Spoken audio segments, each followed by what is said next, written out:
In this video today, we're talking about co-parenting with a toxic ex. Unfortunately, that's the reality for many people who have kids who go through a divorce. But it doesn't have to always be a horrible situation that you just have to suffer through until the kids turn 18. So that's what we're going to cover in this video, are some coping tips to help you get the most out of this relationship that, quite frankly, you're stuck with. Hi, I'm Jeff Campbell of DivorcedParentsClub.com, and I'm on a mission to help other divorced people who have gone through or are going through a divorce navigate the troubled waters that we find ourselves in during this process, whether that's toxic exes, dating after divorce, or parenting tips. We cover it all on this channel, so I'm glad you're here with me. So first, let's define what a toxic ex is. That term gets thrown around a lot, but what does it really mean? Well, of course, it could mean that maybe they're a narcissist, a true narcissist. They have narcissistic personality disorder. But a lot of times that term gets thrown around a lot without any official diagnosis. I know I can't diagnose anyone, and you probably can't either. So we want to be careful about throwing around labels that have no medical basis. Unless your ex has seen a psychiatrist and has officially been diagnosed as a narcissist, we don't really know that. They may exhibit traits of that. They may behave like that. You may assume that they are, but that doesn't actually really mean that's what they are. It doesn't really mean that's what they have. So let's be careful about labels. The next could be untreated, undiagnosed bipolar or borderline personality disorder. Those are both very real things, and they often do go undiagnosed because the person who's having those things just doesn't really want to face it, or maybe they think there's nothing wrong with me, and they don't ever go to a psychiatrist and get diagnosed for that, and so they just don't know. But then they also aren't getting treated medically for those conditions. Those can definitely create situations that you might describe as toxic. However, there is one more situation that I want you to think about, because this one involves you having contributed to the problem. And that's when you just have a spouse, an ex-spouse, who they're just bitter and angry over either the marriage or how the marriage ended. Maybe you had an affair, maybe they had an affair. They're just angry and bitter over the destruction of their family unit. And they haven't processed those tough emotions. They don't know how to work through those challenging feelings. And quite frankly, they're maybe taking it out on you. Now, why did I say that you contributed to the problem? Well, if you had an affair that led to them deciding to end the marriage, you clearly contributed to that problem. And you have to be part of the solution if you're going to get past that. But there could be other situations too that led to the end of the marriage that you contributed to. After all, marriages are made and broken by two people. It's almost impossible for one person to make or break a marriage by themselves. There might be where one person has the majority of the blame, if we're going to go that way, but it almost never happens where one person is totally innocent. And so it's important to recognize your role in the demise of the marriage or the relationship and how that came to be, and own that behavior. Own your role in that. Take ownership of it, apologize for it, learn those lessons from having experienced that, and then move forward in a new light. So if you are dealing with a toxic co-parent, how do you respond in situations that are, quite frankly, toxic? How do you deal with them? So it's important to establish and enforce healthy boundaries. What do I mean by that? I mean, you need to have a line in the sand that you're not willing to go across, and you're not willing to let them cross towards you. You just need to know exactly where that is. That could be in how they speak to you. It could be what they say to you. It could be breaking promises with the kids, or showing up late with the kids at a predetermined time when there's supposed to be a handoff. There's got to be some clear boundaries that you enforce and some clear consequences. In an ideal world, all of that would be spelled out in your divorce decree as well, or some addendums that could go along with that. But you've got to set those boundaries. You've got to know exactly where you're willing to be flexible, because it is important to be flexible sometimes too, because then you can expect that level of flexibility from them. It's important to be flexible, but it's also important to know where that line is that you're not willing to cross. And then you've got to hold them to that, even if they don't like it. Next, I want you to communicate effectively. What do I mean by that?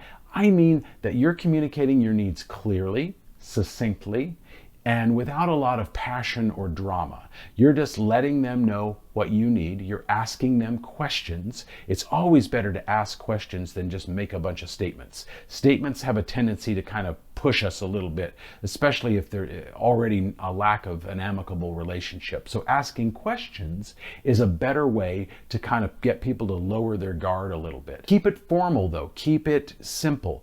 Don't engage in a lot of interpersonal conversation, hey, how's your dating life and things like that. If you have a potentially toxic relationship with this person, you don't really want to go there to a deep personal level. It's just going to cloud everything. It could bring up things that they later use against you. So it's better to keep things simple and formal and ideally written as much as possible. But if you have to do it verbally, that's fine. Just keep it simple and professional. They're likely going to be reactive, and you're likely going to be tempted to just give it right back to them. That's just kind of our nature. Somebody attacks us, we want to attack back. I don't want you to do that. I want you to stay calm, cool, and collected, even if they're not. And in some ways, that might actually make them more angry. I had a situation with my now ex-wife a few months back, and she was furious about something, really something minor that had nothing to do with anything. And I just stayed calm, cool, and collected. And she was yelling and getting mad and throwing things and just flying off the handle. And she got even angrier because I wasn't giving it back to her. But I held my ground. I'm not willing to let her take my peace.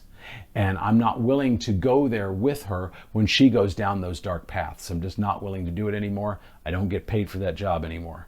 But I want you to stay calm, cool, and collected, even if they're not. And lastly, I want you to let go of what you cannot control. And let's be honest, that is almost everything. The only thing that you can control is yourself. You can control your actions. You can control your words. And yes, you can control your thoughts. And I know some of you probably don't believe that, but you can. And doing things like meditation daily will help you kind of keep those thoughts in check. But you can control you. You can't control your kids, really. You can't control your ex. You can't control life. You can't control circumstances. You can't control any of that. So you need to let go of the idea that you can, and you need to let go of expectations of outcome and just focus on the things that you can control. And just recognize that things are always going to come up that you don't anticipate or expect. And you just gotta have to learn to roll with it, because if you get all like aggravated over that, it's only gonna make everything worse, especially if you've got a toxic ex. Real quick before we keep going, if you like this video and you wanna see more videos like it, please hit that like button and then smash the subscribe button and the bell notification button too. It helps YouTube know what kind of videos to show you, but it also helps me grow my channel and see and help more people. But let's keep going. So manipulation is something that often happens when you do have a toxic ex in the picture. So what do I mean by that? What does a manipulative co-parent look like? This person lies and distorts facts and basically makes things up in order to make themselves look better, especially in the eyes of the kids, but it could be happening with family and friends too. And often that makes you look worse. It's to your detriment. So they're making things up essentially, basically to make themselves look better at your expense. Gaslighting is another common tactic that manipulative toxic exes will do. What is gaslighting? That's a term that's getting thrown around a lot these days. It doesn't really have any sort of like clinical definition, but essentially it's where you're manipulating another person into thinking that they're crazy, when really it's all being driven by you, and you're just making them second guess themselves and question themselves, and well, maybe it is me, maybe it is all my fault, and you're just kind of getting in their head and twisting things and turning things and manipulating them into thinking that it's their fault when really it's not. Another common thing that they will do is invalidate their child's feelings. I'm going to give you an example here. And I have a fairly good relationship with my ex, and I would not call her toxic. I would not call her narcissistic or whatever. But things come up, when you've got two people that used to be married and now they've gone their separate ways and they still have to deal with each other for the sake of the kids, things are going to come up that are unpleasant potentially. And I have an example here. One of our kids has identified as trans. And whether you agree with that, don't agree with that, is irrelevant for the purpose of this video, but it's happened. And I don't necessarily claim to understand why they feel that the way they feel. And I don't necessarily claim to believe that 5 years from now they'll still feel that way. They may, I don't know. But I feel like it's my job as their parent to help them understand and feel supported. I don't have to necessarily agree with them in order to make them feel like their feelings are validated. This is what they want to do with their life right now. It might not be what they want to do with their life a year or 5 years from now, and that's okay. I didn't have life figured out at that age either, but I can still make them feel validated and loved and accepted by me and not do things that push them away. My ex, on the other hand, vehemently disagrees with this choice and goes to great lengths to invalidate their feelings, sometimes even lying to them about things that I've supposedly said that I never actually said. I'm not going to go into great detail on that because it is kind of personal, but it has happened in my life, could definitely be happening in your life, especially if your ex is actually toxic. Lastly, they might use guilt or emotional blackmail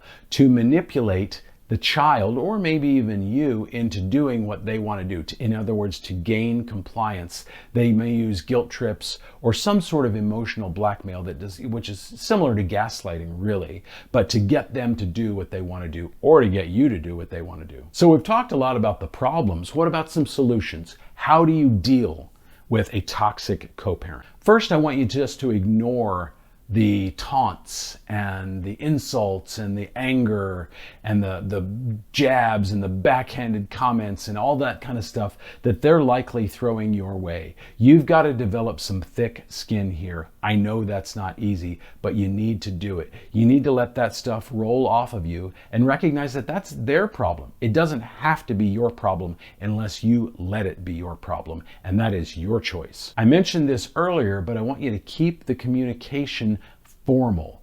Don't go into details about the person you're dating or talking about, you got this big raise at work, or leave all of that stuff by the wayside. If eventually you develop a good relationship with your ex, great. Go there, go to those places. But for right now, if you feel like this is a toxic relationship, you need to keep things as formal as possible, and you need to communicate with them, frankly, as little as possible, only about essential items that pertain to the kids. So keep it formal, and ideally keep it written. That way you have some track record of what was said and what was not said. So that could be email or text message. But if you do have to do it verbally, again, keep it simple, keep it clear, keep it non-emotional, and just stick to the facts. Of course, it goes without saying, but it still happens a lot in families everywhere.